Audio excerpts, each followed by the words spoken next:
actually seeing those long-term impacts it's really shifted my perspective. So I'm always about breakfast now. I eat it every day. It always seemed like a big thing to follow, but having now been in this lab and experiencing all of the different techniques associated with breakfast, it's more of an integral part of my day. Our big question is really, are there benefits to eating breakfast? We're really specifically looking at body composition in this long-term trial and kind of how the introduction of breakfast and these people who habitually don't eat breakfast, how can that really impact some of these outcomes across the long term? We really tend to see this increase in breakfast skipping habits among young teens and adolescents and young adults. And in this very sensitive window, we have individuals who are forming their habits for a lifelong of what they'll eat and how they'll eat it.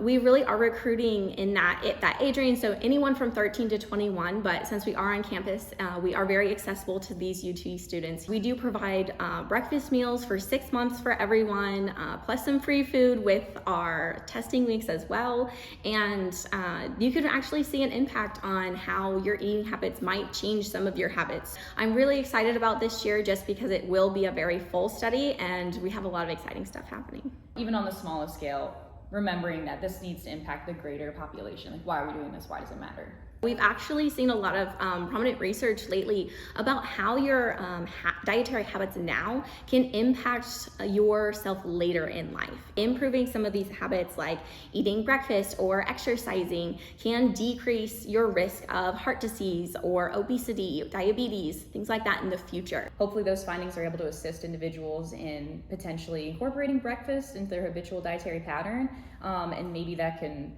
build into a greater healthy dietary pattern overall. Like, we can really show an impact on the rest of your lives.